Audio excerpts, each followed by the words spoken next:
At Biswell Studio, we believe in what we call the butterfly impact, which is a take of the butterfly effect. This is a perfect example of that, because if the camera didn't, glance at you, you would not be doing what you're doing today.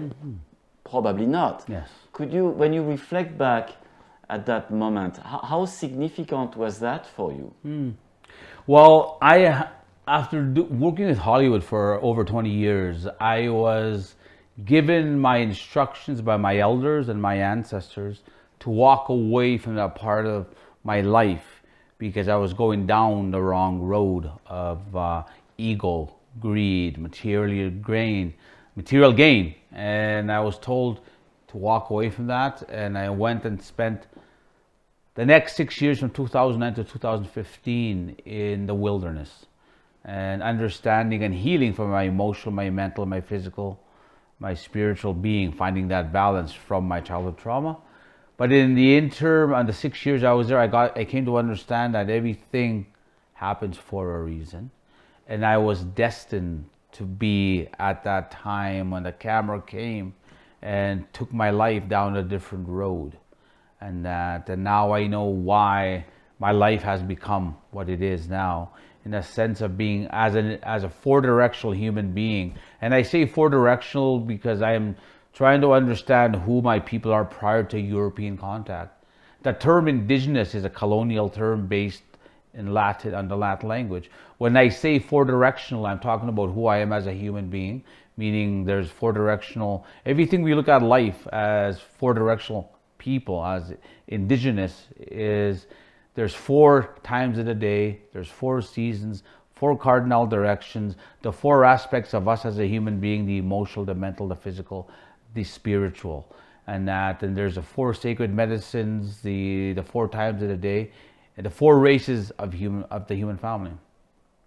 The 6 years in the wilderness made me understand why the world is where it is right now.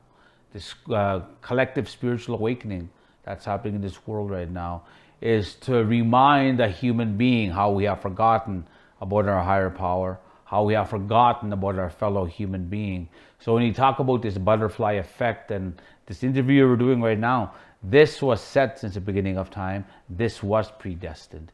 And that me doing what I do now as an inherent storyteller, I am just fulfilling the purpose, the agreement I made with my higher power to be born at this time, in this point in time in history. So, could you, if you go back to these 6 years you spent in the wilderness, could you describe what a typical day would look like for you? You would wake up in the morning. What would happen during the day?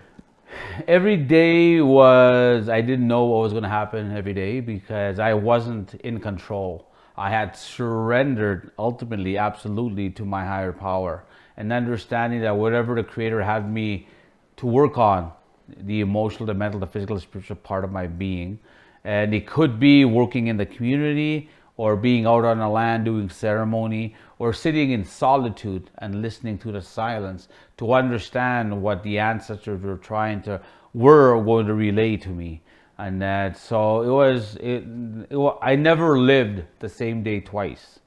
And that was the beautiful thing of understanding how to be able to live in the present. Living in the moment is surrendering to everything else in life and not chasing what the world knows as a 1260 frequency, which is 60 seconds to a minute, 60 minutes to an hour, 12 months of the year. That's artificial time. That's a clock and a calendar that you'll never catch up to, which is why the world is living in stress, living with cancer, living with sickness. I came to understand what the 1328 frequency is, and that's the 1328 is there's a full moon every 28 days, 13 times of the year. And that is what my ancestors knew as creator's time. That's real time. So, yeah. That's a real measure of time. Yes.